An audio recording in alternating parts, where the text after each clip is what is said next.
సహస్రపాదుడు ఖగముఖుడు. భృగు మహర్షి మునిమానవుడు రురుడు తన ఆయుర్దాయంలో సగం ఇచ్చి తాను వివాహం చేసుకుందామన్న ప్రమద్వరకి అప్పుడు వివాహం చేసుకున్నాడు.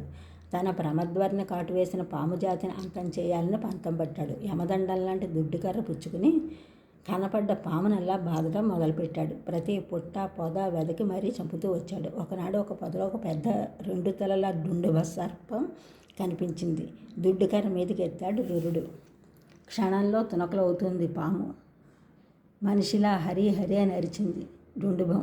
ఆగాడు రురుడు. ఆ పాము అడిగింది, ఏం మహాశయ, మునీశ్వరుల్లా ఉన్నావు, ఎందుకు పాముల మీద పగ, ఏం చేశామని అంది పాము.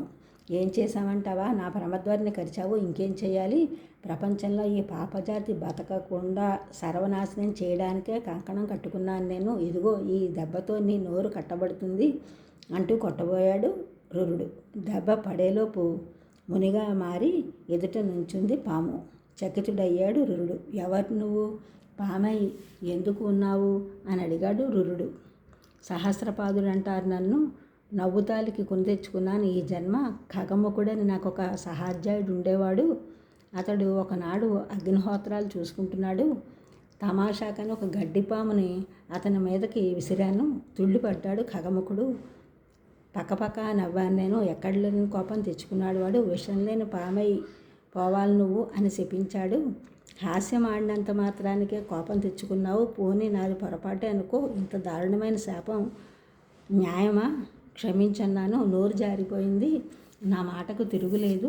కొంతకాలం డుండుబంగా ఉండక తప్పదు నువ్వు. కొన్నాళ్ళకి రురుడు అని ఒక ఆయన కనిపిస్తాడు. దాంతో నీ శాప విముక్తి కలుగుతుంది నీకు అన్నాడు విచారిస్తూ ఖగముడు.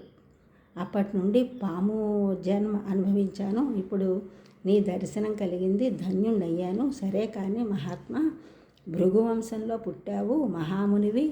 జీవహింస దారుణం. క్షత్రియులకే కానీ ఈ నిష్ఠూర వృత్తి మనకి తగదు. అయిందేదో అయింది. నా ప్రార్థన మన్నించి ఇకనైనా విరమించు అన్నాడు సహస్రపాదుడు. సహస్రపాదుడు ప్రార్థన ఊరికే పోలేదు. ఆ వాటి నుండి పాములను చంపడం విరమించుకున్నాడు రురుడు. ఈ ఛానల్ చూసిన వారందరూ కూడా సబ్స్క్రైబ్ చేయండి, షేర్ చేయండి, లైక్ చేయండి, కామెంట్ చేయండి. సబ్స్క్రైబ్ చేసిన వారందరూ కూడా కృతజ్ఞతలు. షేర్ చేసినారు, లైక్ చేసినారు, కామెంట్ చేసినారు, అందరికీ కూడా ధన్యవాదములు.